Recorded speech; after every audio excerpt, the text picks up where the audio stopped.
भागवत जी में राधा जी का भी नाम नहीं है और सुदामा जी का भी नाम नहीं। सुदामा जी की तो कथा है, परंतु राधा तो भगवान से कभी अलग नहीं होती, फिर भी राधा जी का नाम इसमें बिल्कुल नहीं है। अब ये बात हम लास्ट में कहेंगे। तो सुदामा जी, सुदामा नाम के एक भक्त थे और सुदामा नाम के एक भगवान के परम सखा थे। जैसे कि हमारे ये सभी एकदम परम सखा कलेजे के टुकड़े हैं महाराज, उसी प्रकार से श्री कृष्ण के भी मित्र थे जिनका नाम था सुदामा जी महाराज। ब्राह्मण थे, शरीर से ब्राह्मण थे, परंतु महाराज इतने गरीब थे। बड़ी सुंदर है महाराज, आप ध्यान से सुनोगे तो आनंद आएगा। एक बार प्रेम से बोलिए सब लोग। सुदामा ब्राह्मण थे और बहुत गरीब थे महाराज, दारिद्र ब्राह्मण थे। कैसे? दरिद्र ब्राह्मण। सुदामा जी के घर में 2 वक्त की रोटी भी उनको खाने के लिए उपलब्ध नहीं होती थी, इतने गरीब थे महाराज। और अपनी जीविका कैसे चलाते थे? भिक्षा मांग कर लाते थे। ब्राह्मण का धर्म है भिक्षा मांग कर के लाना और उसको खाना महाराज। सुदामा जी भिक्षा मांग कर लाते थे, परंतु सुदामा जी का एक नियम था महाराज। सुदामा जी केवल 5 घरों में भिक्षा मांगते थे। कितने? 5 घरों में। यदि उन 5 घरों में कुछ मिल गया तो मिल गया, परंतु यदि 5 घरों में भी कुछ नहीं मिला तो सुदामा जी ने कभी 6वें घर पे सुदामा जी जीवन में कभी नहीं गए महाराज, केवल 5 घरों पे। ऐसे संतुष्ट ब्राह्मण थे, संतुष्ट। कलयुग में ब्राह्मण संतुष्ट बहुत कम देखने को मिलते हैं। ये बात मैं बहुत विचार करके बोल रहा हूं केशव जी महाराज। कलयुग में ब्राह्मण बहुत कम ब्राह्मण संतुष्ट होते हैं महाराज, नहीं तो संतुष्ट ब्राह्मण आजकल देखने को नहीं मिलते महाराज। तो सुदामा जी संतुष्ट ब्राह्मण थे। 5 घरों में मिल गया तो ठीक है, नहीं तो भूखे रह जाते थे। पानी का ही भोग ठाकुर जी को लगा दिया और पा लिया। अरे सुदामा जी की पत्नी थी, उसका नाम था सुशीला। क्या नाम था उसका? जैसा नाम वैसे गुण थे महाराज सुशीला के। नाम सुशीला था और वास्तविकता में सुदामा जी की पत्नी सुशील थी महाराज। पत्नी कैसी होनी चाहिए? पति के हर कार्य में उसका सहयोग होना चाहिए, ना कि उसके कार्य को विरोध होना चाहिए महाराज। सुदामा जी की पत्नी सुशीला इतनी विनम्र थी, केवल अपने पति की आज्ञा में रहने वाली। कभी सुशीला ने ऐसा नहीं कहा कि बोले कभी सुशीला ने सुदामा जी से नहीं कहा कि हमें खाने को नहीं मिलता, इतने हम दरिद्र हैं, आप 6वें घर पे क्यों नहीं जाते, ज्यादा भिक्षा क्यों नहीं लाते, मुझे गले का नेकलेस क्यों नहीं लाते? कभी नहीं महाराज। जो मिल गया, पति के अधीन रहना पति का धर्म है महाराज। ऐसी सुशीला नाम की सुशील पत्नी थी। सुंदर परिवार, दरिद्र ब्राह्मण थे और सुदामा जी के मित्र थे कौन? श्री कृष्ण, द्वारिकाधीश श्रीमंत राजा थे। परंतु सुदामा जी ने कभी भी जीवन में उस राजा से, अपने मित्र से इतनी जिवलग सखाते फिर भी कुछ नहीं मांगा कि मैं गरीब हूं मुझे तो थोड़ा सा कुछ दे दे, कभी नहीं महाराज। उनका एक केवल एक धर्म था कि जो हमारे नसीब में मिला है, जो हमारे भाग्य में है, उसे हमें भोगना है। और एक बात ध्यान रखना माए बाप, जीवन में समय से पहले और भाग्य से ज्यादा ना किसी को मिला है ना किसी को मिलेगा। समय से पहले भी आपको कभी कुछ नहीं मिलेगा और भाग्य से ज्यादा भी आपको कुछ नहीं मिलेगा महाराज। ऐसे सुदामा ब्राह्मण थे। एक दिन ठाकुर जी को बड़ी चिंता हुई, बोले मेरा मित्र है, मुझसे खुद तो कुछ नहीं मांगेगा, परंतु मुझे ही कुछ करना पड़ेगा। इसलिए ठाकुर श्री कृष्ण ने एक ब्राह्मण, भिक्षुक ब्राह्मण का रूप लिया और एक बार ठाकुर जी सुदामा जी जिस नगरी में रहते थे उस नगरी में आए महाराज। आए और सुदामा जी के घर के बाहर आए और घर के बाहर आने के बाद कहते हैं कि भिक्षाम देहि भिक्षाम देहि। तुम्हारा सुशीला दौड़ कर आ गई और हाथ जोड़कर कहती है, बोले महाराज क्षमा करना, परंतु आपको देने के लिए मेरे पास कुछ भी नहीं है। क्या कहा? मुझे क्षमा करना, पर आपको देने के लिए मेरे पास, हमारे घर में कुछ नहीं है। तो महाराज वो ब्राह्मण, श्री कृष्ण जो है ब्राह्मण के रूप में कहते हैं कि आपको भगवान ने कुछ नहीं दिया? बोले भगवान तो सभी को देते हैं महाराज, भगवान ने सभी को दिया है। बोले भगवान ने आपको कुछ नहीं दिया? तो देखो ध्यान से सुनो, सुदामा जी की पत्नी कहती है सुशीला, बोले हमें भगवान ने दिया है। बोले क्या दिया है? बोले दरिद्रता। भगवान ने हमें एक ही वस्तु दी, दरिद्रता। जीवन में हम दरिद्र रह गए। तो वो श्री कृष्ण ब्राह्मण के रूप में कहते हैं, बोले सुशीला, बोले देवी तुम्हें पता नहीं होगा पर मुझे अच्छे से पता है कि तुम्हारा जो पति है सुदामा, उसके मित्र हैं द्वारका के राजा श्री कृष्ण, और वो बड़े उदार है, उदार अंतकरण वाले हैं, और तेरे पति तो उनके परम मित्र परम सखा है। बोले यदि सुदामा जी उनके पास जाए तो वो आपके लिए कुछ ना कुछ भेंट स्वरूप में दे देंगे। इतना कहकर के वो ब्राह्मण चले गए। महाराज श्री कृष्ण ब्राह्मण बन के आए थे, चले गए। अब सुदामा जी घर पे आए, और घर पे आने के बाद में सुशीला ने अपने जीवन में आज तक सुदामा जी से कुछ नहीं मांगा था महाराज। आज तक सुदामा जी से सुशीला ने कुछ भी नहीं मांगा था। कलयुग में पत्नी महाराज हर रोज कुछ ना कुछ डिमांड होती कि मुझे ये लाओ, वो लाओ, ये लाओ, वो लाओ। केवल शादी मतलब विवाह के बाद ही नहीं, अरे बूढ़े हो जाते तब तक महाराज हमारी आदत नहीं छूटती, कामना नहीं खत्म होती कि हमें ये नहीं चाहिए, वो नहीं चाहिए। पर सुशीला ने कभी जीवन में कुछ नहीं मांगा सुदामा जी से, जो मिल गया वही ग्रहण। पर आज सुशीला सुदामा जी से कहती है, बोले स्वामी मुझे आपसे कुछ मांगना है। सुदामा जी सोचते हैं कि बोले मेरी पत्नी ने आज तक मुझसे कुछ नहीं मांगा, पर आज मैं उससे मना नहीं कर सकता। बोले कहो सुशीला क्या चाहिए? सुशीला कहती, बोले स्वामी आप, मुझे पता चला कि द्वारिका के राजा श्री कृष्ण आपके मित्र हैं। बोले हाँ देवी, हम परम सखा है, वो मेरे परम मित्र हैं, हम बहुत हृदयस्थ कंठस्थ मित्र हैं। बोले हम बचपन में साथ में गुरुकुल में पढ़े हैं, हमने साथ में बहुत खेल खेले हैं, साथ में बहुत मस्ती की है, साथ में पढ़ाई की है। और अब तो बोले सुशीला अब क्या है, समय समय की बात है। कुछ समय ऐसा था कि हम दोनों साथ में भोजन करते थे एक थाली में, साथ में खेलते थे, नाचते थे, कूदते थे। पर आज एक ऐसा समय आ गया देवी कि वो मेरा मित्र कृष्ण राजा बन गया है द्वारिका का, और मैं यहाँ दरिद्र बन के बैठा हूँ। तो सुशीला कहती, बोले आप ऐसा करो ना, आप जाकर अपने मित्र से मिल क्यों नहीं आते? आप अपने मित्र श्री कृष्ण से मिल क्यों नहीं आते? तो सुदामा जी कहते, बोले नहीं नहीं देवी, अरे अब कहा महाराज, बोले कहा हम, हमारी उतनी नहीं है पात्रता कि हम उनसे मिलने जा सके। बोले वो तो राजा हो गए महाराज, वो राजा हो गए, उनका कितना थाट माट होगा, कितनी उनकी शाही महाराज सभी व्यवस्था होगी, और मैं कहा अपना गरीब ब्राह्मण उनके द्वार पे जाऊं? नहीं नहीं नहीं, कहीं मैं चला जाऊं तो उन्हें बुरा ना लग जाए कि ये देखो कौन आ गया।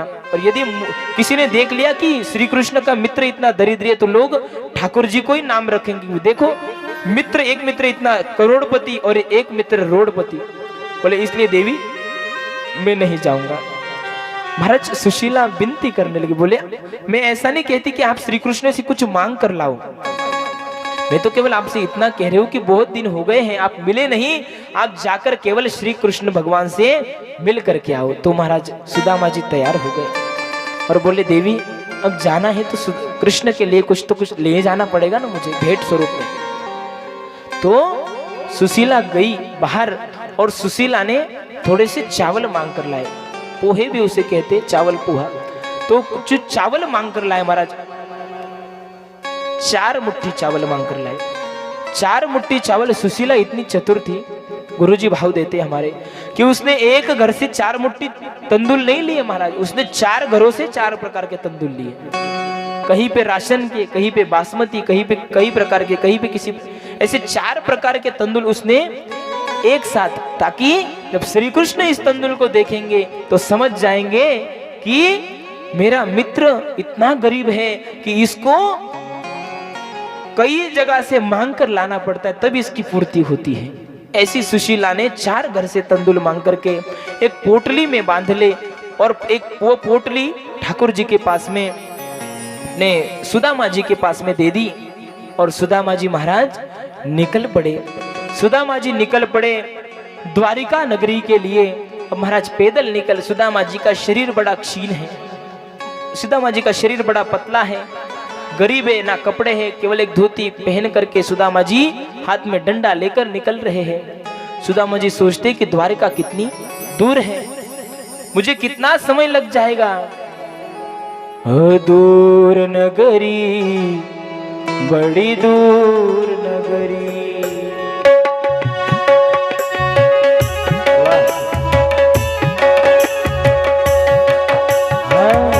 दूर नगरी, बड़ी दूर नगरी, दूर नगरी, बड़ी दूर नगरी।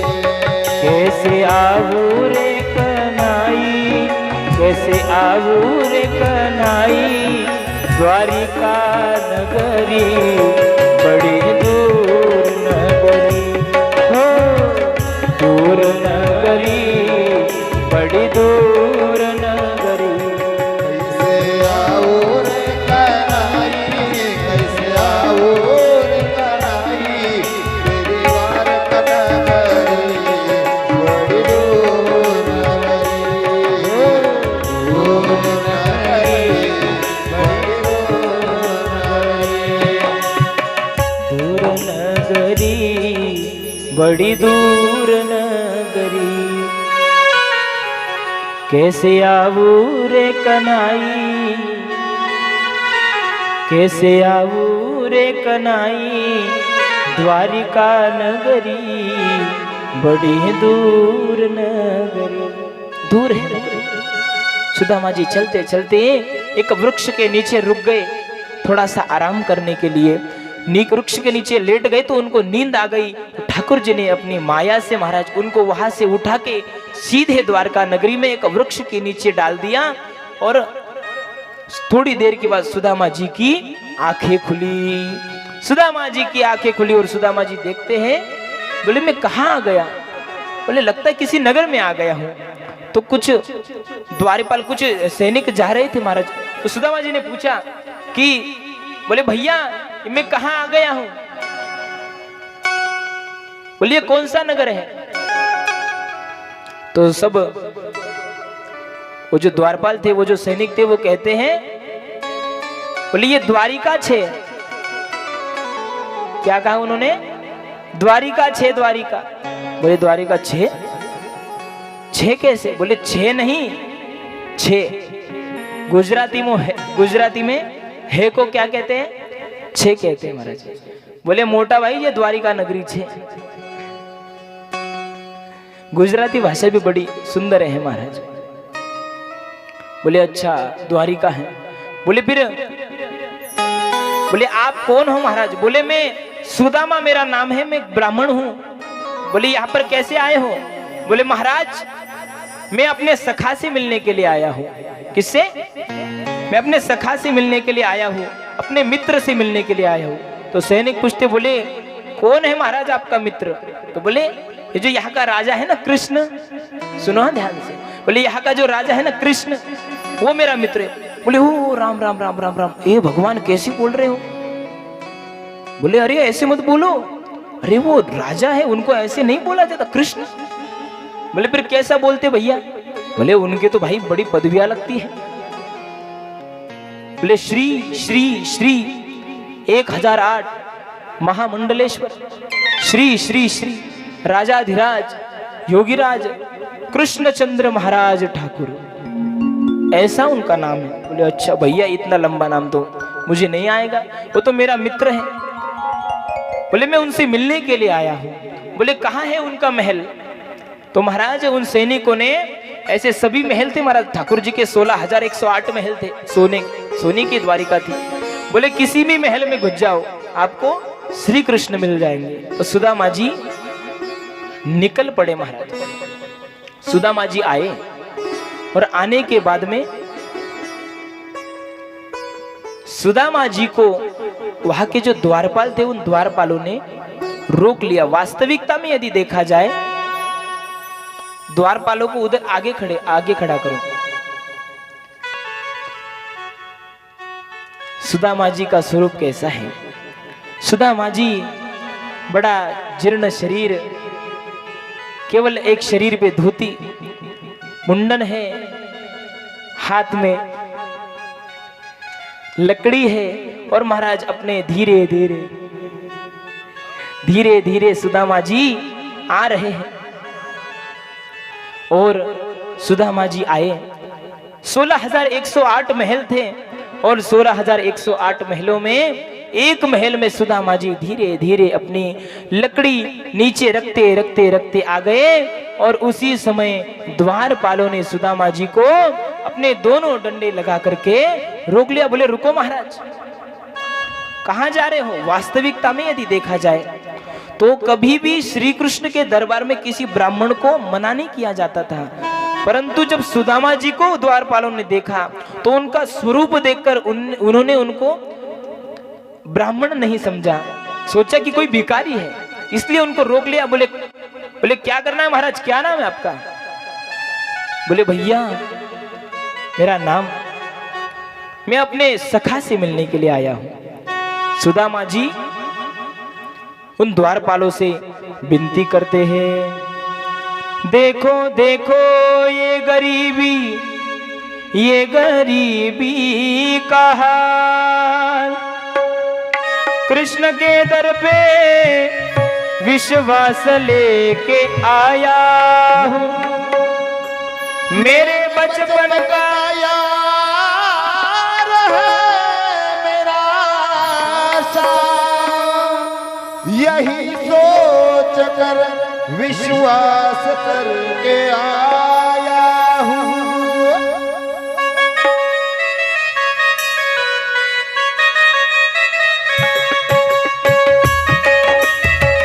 श्री राधे। अरे द्वारपालो कन्हैया से कह दो, अरे द्वारपालो कन्हैया से कह दो, इधर पे सुदामा गरीब आ गया है, इधर पे सुदामा गरीब आ गया है। अरे द्वारपालो कन्हैया से कह दो, इधर पे सुदामा गरीब आ गया है, इधर पे सुदामा गरीब आ गया है। महाराज सुदामा जी उन द्वारपालों से कहते हैं, बोले भैया आप केवल, मैं मेरे सखा से मिलने आया हूँ। बोले कौन है भैया तुम्हारे सखा? बोले मेरे सखा है तुम्हारे राजा कृष्ण। तो महाराज द्वारपाल हंसते हैं, बोले तुम्हारा वेश देखकर तो मुझे नहीं लगता कि तुम श्री कृष्ण के सखा हो, क्योंकि श्री कृष्ण तो राजा है और उनके सखा ऐसे जिसके पास पहनने के लिए तक कपड़े नहीं है। बोले नहीं भैया मैं तो कृष्ण का सखा हूँ। बोले आप ज्यादा नहीं, बस जाकर के मेरे सखा कृष्ण को कह दो कि उनका मित्र आया है, और उनसे कहो कि मेरा नाम सुदामा है।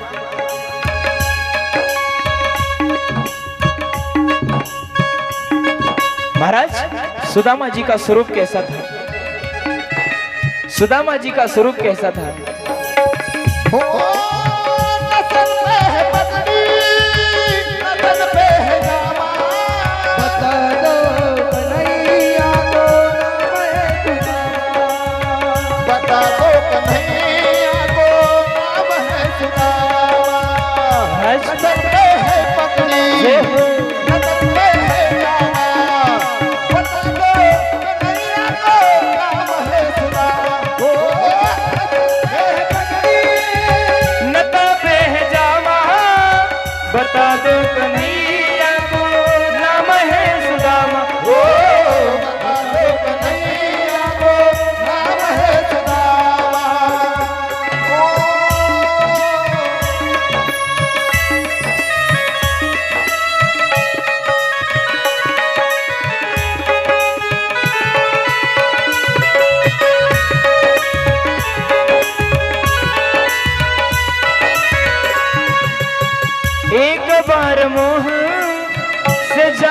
को कह दो मिलने सखा बद नसीबा गया है, मिलने सखा बद नसीबा गया। जैसे ही सुदामा जी ने कहा तो द्वारपाल दौड़े दौड़े दौड़े दौड़े आए इधर और श्री कृष्ण भगवान से कहने लगे, वही रुको ना, श्री कृष्ण भगवान से कहने लग गए। उतने समय महाराज बहुत देर हो गई, बहुत देर हो गई। सुदामा जी को लगा कि बोले अब कृष्ण भगवान, मुझे नहीं लगता वो तो राजा बन गए। अरे ये बीच में क्यों दे रहे हो भैया? ओ मेरे भाई, ये तो विक्षेप सबसे बड़ा विक्षेप है भाई, बाहर जाओ। किसने बोला आपको ये? निकलो अभी। किस? तो महाराज सुदामा जी को लगा कि बोले अब तो कृष्ण राजा बन गया है, अब वो मेरे से मिलने क्या आएगा, वो तो मेरे को भूल गया होगा, ऐसा सोचा और सुदामा जी वापस जाने लग गए। और सुदामा जी चलते चलते कई बार नीचे गिर जाते हैं, इतने बूढ़े हैं। जय हो। सुदामा जी वापस जाने लग गए और इधर जैसी द्वारपाल ने कृष्ण भगवान को आकर कहा, बोले प्रभु कोई ब्राह्मण आया है, उनसे कहो ना कोई ब्राह्मण आया है प्रभु, और वो स्वयं को आपका सखा बताता है। बोले अच्छा, बोले नाम क्या है उसका? उसका नाम है सुदामा। महाराज ठाकुर जी ने सुदामा नाम सुना, उधर सुदामा जी पीछे पीछे वापस जाने के लिए चल रहे थे। ठाकुर जी ने सुदामा नाम सुना, ठाकुर जी अपने आसन से उठ के महाराज दौड़ने लग गए। सुनते ही दौड़े चले आए, उनको भी भेजो, उनको भी भेजो। चले आए मोहन, सुनते ही दौड़े चले आए। बीच में ले आओ, बीच में सुनते ही दौड़े चले आए मोहन, यहाँ यहाँ लगाया गले बीच में सुदामा को मोहन, लगाया गले से और सुदामा को मोहन। महाराज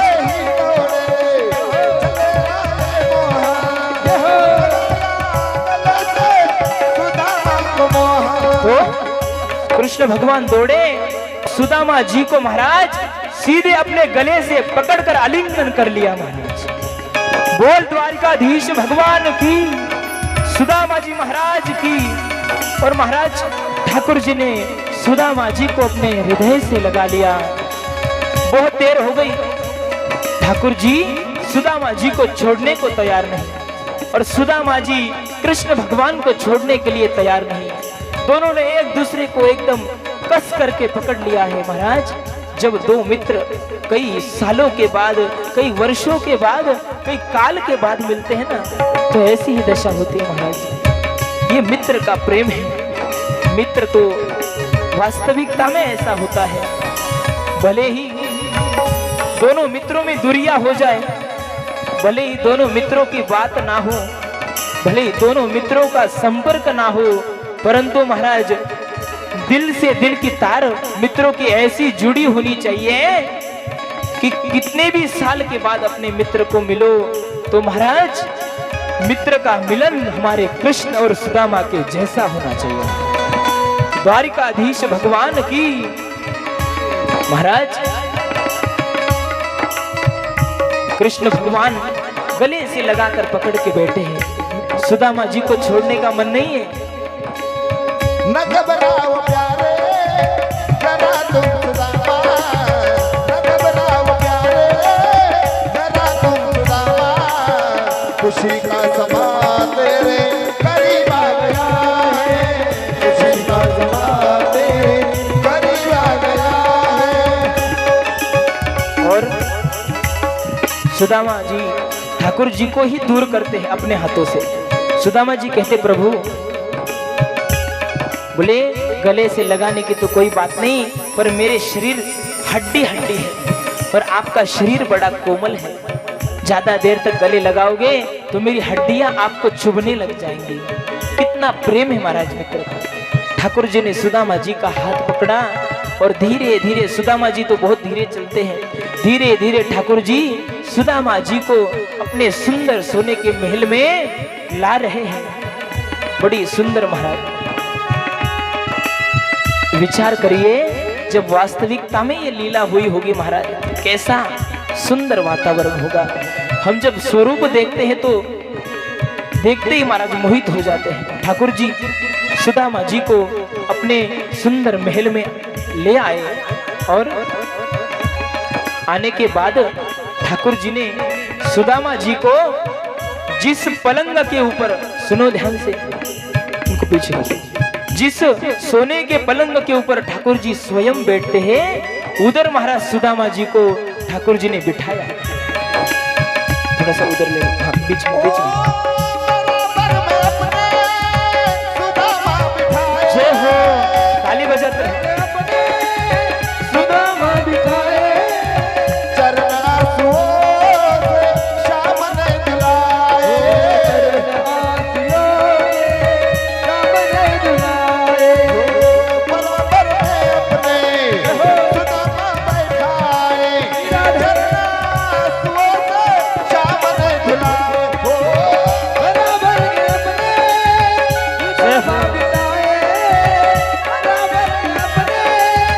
सुदामा चरण आंसुओं से श्याम ने धुलाए, चरण आंसुओं से श्याम ने धुलाए।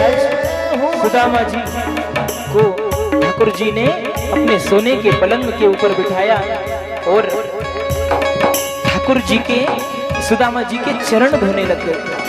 पर कैसे धोए महाराज? भगवान श्री कृष्ण, माता रुक्मिणी दोनों नीचे बैठते हैं और महाराज ठाकुर जी ने सुदामा जी के चरणों की तरफ देखा। ठाकुर जी के चरणों की तरफ देखा तो क्या देखा महाराज? सुदामा जी के चरण, चप्पल तो कभी जीवन में पहने नहीं, इतने दूर से आए हुए थे, जंगल से चलकर आए थे महाराज। सुदामा जी के पैरों में बड़े बड़े कांटे चुभे हुए थे, खून की लथपथ धारा निकल रही थी।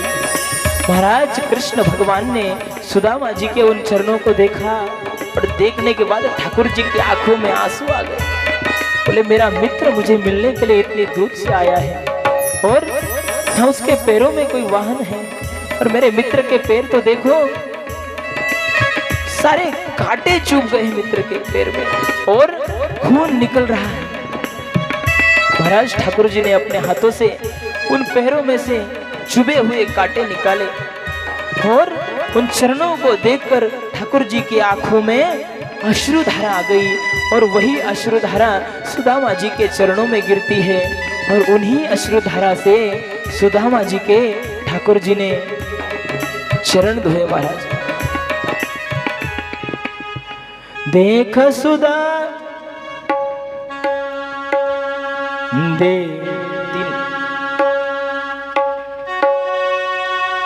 देख सुदामा की दीन दशा, देख सुदामा की दीन दशा, करुणा करके करुणा निधि रोए, पानी परात को हाथ छुयो नहीं, नैनन के जल पग धोए।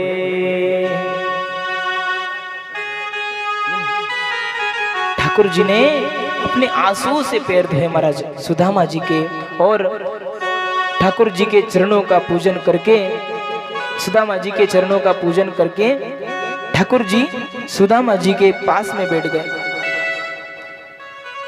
और उनके बीच में महाराज चर्चा होने लग गई। अब बड़ी लंबी चर्चा है, बड़ी लंबी चर्चा पर